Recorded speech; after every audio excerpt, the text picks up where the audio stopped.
नमस्कार, मैं हूं विनय बोराना और आप देख रहे हैं आपका अपना चैनल हिंद बाग टीवी। पाकिस्तान ने भारत के खिलाफ एक नया मोर्चा खोल लिया है। यूं तो 1947 में जब भारत का एक टुकड़ा अलग करके पाकिस्तान बनाया गया था, तब ही से पाकिस्तान भारत को खंडित करने में, उसको नुकसान पहुंचाने में, उसको तकलीफ देने में उसका समय बीत गया। वो अपने पैरों पर खड़ा कभी नहीं हो सका। चाहे भारत की ये नोट की करेंसी हो, डुप्लीकेट नोट हो, मादक पदार्थ हो, तस्करी हो, किसी भी प्रकार का, वो भारत को परेशान करने के लिए हमेशा कोशिश करता रहा है। जब पाकिस्तान भारत अलग हुए या पाकिस्तान को एक नया देश बनाया गया, तब जो आज का पाकिस्तान है वहाँ कम से कम लगभग 38% आबादी हिंदू थी, जो कि आज केवल 1% है। उनको मारा पीटा गया है, उनका जबरन कन्वर्जन कराया गया है और मुसलमान बना दिया गया है। पाकिस्तान केवल मुसलमान धर्म के लिए ही जीता है और उसके लिए ही मरता है। उसका देश तबाह हो चुका है, बर्बाद हो चुका है। उसके घर में गृह युद्ध चल रहा है। अफगानिस्तान उसको जूते मार रहा है और बलूचिस्तान अपने आप को पाकिस्तानी नहीं मानता और चीन अपनी उधारी उससे बार बार मांग रहा है। और अफगानिस्तान के कारण फ्रंटियर स्टेट खैबर पख्तूनख्वा भी उसको परेशान कर रहा है। उसके बावजूद भी पाकिस्तान है जो मानने को तैयार नहीं, अपनी अर्थव्यवस्था खड़ी करने को तैयार नहीं है। उसका केवल और केवल एक ही उद्देश्य है कि भारत को कैसे तबाह किया जाए। वो मौके बेमौके भारत को नष्ट करने, उसकी बेइज्जती करने, उसकी खिल्ली उड़ाने के लिए कुछ न कुछ कार्य करता रहता है।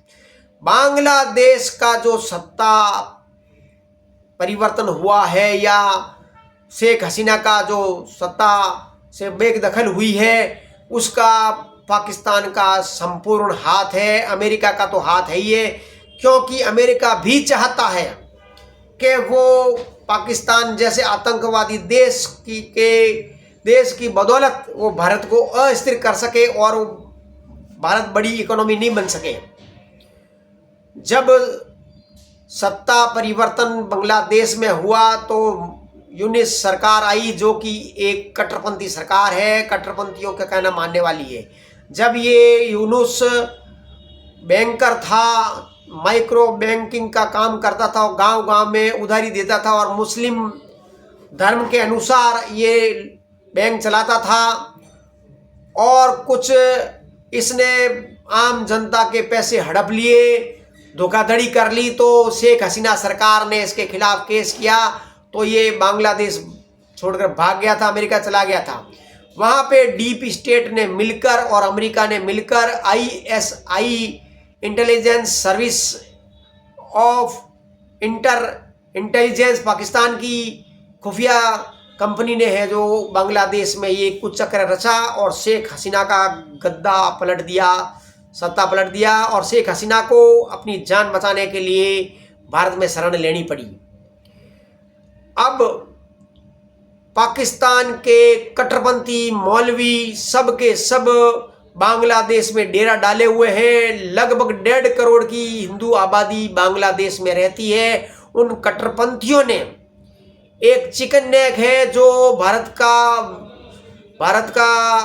रास्ता इन 7 सिस्टर्स स्टेट्स में जाता है, वो उसको हथियाने की कोशिश करना चाहते हैं। उसको हथियाने के पश्चात वो ग्रेटर बांग्लादेश की स्थापना करना चाहते हैं। किसी न किसी रूप में वो भारत को नष्ट करना चाहते हैं। बांग्लादेश ये भूल चुका है कि उससे नीचे 28 किलोमीटर का इलाका है जो भारत कभी भी कब्जा कर सकता है। जब मोहम्मद यूनुस चीन की यात्रा पर गया था तो उसने वहां पर एक स्टेटमेंट दिया था कि जो 7 सिस्टर्स है, जो पूर्वी प्रदेश है भारत के, वो लैंड लॉक्ड प्रदेश है। अगर लैंड लॉक्ड कोई देश होता है तो कोई बात समझ में आती है, ये स्टेट भारत के, ये तो लैंड लॉक्ड कैसे हुआ। यहां पर मोहम्मद यूनुस ने गलती कर दी। असम के मुख्यमंत्री ने ये याद दिलाया कि ये चटगांव का जो इलाका है ये 28 किलोमीटर का चिकन नेक पड़ता है, जो कि दूसरा चिकन नेक का बांग्लादेश का है। अगर भारत यहाँ से हथिया ले तो ये 7 सिस्टर्स का बंगाल की खाड़ी में प्रवेश हो सकता है, और ये लैंड लॉक्ड की जो बात कह रहा है मोहम्मद यूनुस, इसके गले में आ गई है। 1971 में बांग्लादेश की मुक्ति वाहिनी ने बांग्लादेश को स्थापना करवाई थी भारत सरकार की मदद से, भारतीय सेना की मदद से। उन युद्ध अपराधियों को और उनका जो शेख हसीना के फादर मुजीबुर रहमान ने जो बांग्लादेश की स्थापना की थी, उनकी हत्या कुछ पूर्व सैनिकों ने कर दी थी, कट्टरपंथियों ने कर दी थी। उनको दंडित करने के लिए इंटरनेशनल न्यायिक ट्रिब्यूनल का गठन शेख हसीना ने किया था, और कई आतंकवादियों को, कट्टरपंथियों को मौत की सजा दी थी। और जब शेख हसीना अपदस्थ हो गई और भारत में शरण ली, तो वही ट्रिब्यूनल ने शेख हसीना को मृत्युदंड की घोषणा कर दी। इस कारण बांग्लादेश में आग लग गई। शेख हसीना की पार्टी के कार्यकर्ता सड़कों पर आ गए और कट्टरपंथी भी सड़कों पर आ गए। सेना को देखते ही गोली मारने का आदेश दे दिया गया है। लेकिन ये बहुत खतरनाक सोच है। पाकिस्तान की सेना के अफसर और मौलवी और कट्टरपंथी बांग्लादेश में बैठे हैं, और उनके कारण ये जो सेकुलर कंट्री था बांग्लादेश, अब मुस्लिम देश बनने की ओर अग्रसर है। ये मुस्लिम देश ही नहीं बनना चाहता, ये 7 सिस्टर्स को कबाड़ने के चक्कर में, भारत के टुकड़े करने के चक्कर में। लेकिन जो मोदी सरकार बैठी है वो आंख मूंद कर नहीं बैठी है। उन्होंने पहले दिन से तय कर लिया था कि आतंकवाद के ऊपर 0 टॉलरेंस की नीति अपनाई जाएगी, और किसी भी कीमत पर, किसी भी व्यवस्था में, किसी भी अवस्था में आतंकवाद को बर्दाश्त नहीं किया जाएगा। जब पहलगांव का आतंकवादी हमला हुआ था, तब भारत ने सिंदूर के प्रोजेक्ट के तहत पाकिस्तान पर हमला किया था और उसकी कमर तोड़ दी थी।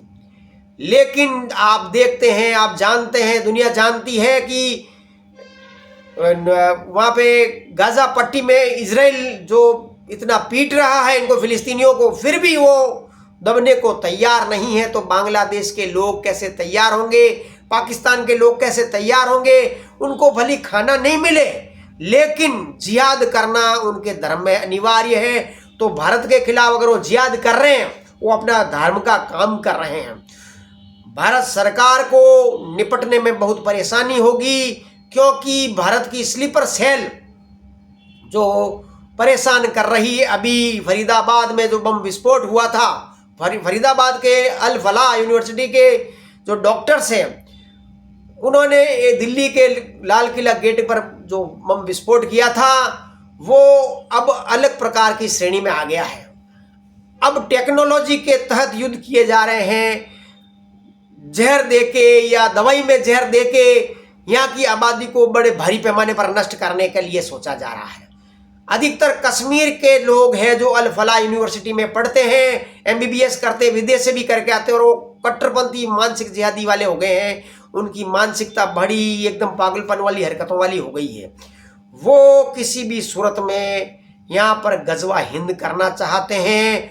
उन्होंने टारगेट बना रखा है 2047 तक भारत में गजवा हिंद कर दिया जाएगा, और भारत के प्रधानमंत्री ने 2047 का टारगेट दिया है कि भारत को एक विकसित राष्ट्र बना दिया जाएगा। अब दोनों चीज़ों में टकराव होता हुआ नजर आ रहा है।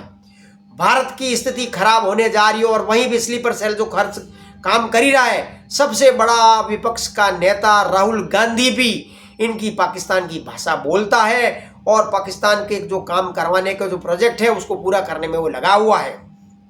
वो बार बार कह रहा है, बार बार चेतावनी दे रहा है भारतीय सरकार को कि आग लग जाएगी, भारत में आग लग जाएगी, और ऐसे संदेश दे रहा है जैसे कोई दुश्मन है जो संदेश दे रहा है, और धमकियां भारत सरकार को, भारत सरकार के अफसरों को दे रहा है। उसने जातिवाद की जो आग लगाई है और फौज में भी आग लगाने की कोशिश कर रहा है।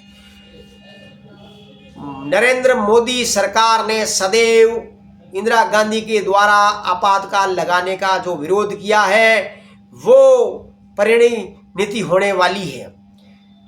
जब रायबरेली का इलेक्शन को इलाहाबाद हाई कोर्ट ने अवैध घोषित कर दिया और इंदिरा गांधी को 6 साल के लिए अयोग्य घोषित कर दिया, वो अयोग्य होते हुए भी भारत पर इमरजेंसी की घोषणा कर देती है और भारत की स्थिति अब गृह युद्ध जैसी होने के चांस बढ़ रहे हैं। तो नरेंद्र मोदी को भी है जो इमरजेंसी लगानी पड़ेगी, फौज को रोड पर लाना पड़ेगा और तब कहीं जाके ये आतंकवादी स्लीपर सेल दबेगा, वरना बड़ा मुश्किल हो जाएगा और देर कर दी तो आम जनता को भारी खामियाजा भुगतना पड़ेगा। भारत सरकार फिर उसके ताबे नहीं आ सकती है। जो विकास कार्य किए जा रहे हैं वो विकास कार्य सब धूल में मिल जाएंगे। भारत सरकार को ये बार बार चेतावनी दे रहे हैं, तो भारत सरकार को इमरजेंसी लगाकर कई कानून पारित करने होंगे। 1991 में, 1995 में जब नरसिम्हा राव सरकार बहुमत में नहीं थी तभी वो कानून पास कर दिए। तो भारत सरकार अब क्यों नहीं कर सकती है? उन इमरजेंसी के दौरान सेकुलर और सोशलिस्ट शब्द जो कॉन्स्टिट्यूशन में डाले गए, क्या मोदी सरकार हटा नहीं सकती? क्या मोदी सरकार में पावर है? मोदी सरकार बहुमत में, इतना बड़ा पावर होने के बाद मोदी सरकार किसके भरोसे बैठी है? उसको कॉन्स्टिट्यूशन में अमेंडमेंट करने के पश्चात ये स्लीपर सेल और शत्रुओं का विनाश करने के लिए इमरजेंसी लगाना अत्यंत आवश्यक है। बहुत स्थिति हाथ से निकल जाएगी, जल्दबाजी करनी पड़ेगी। जय हिंद।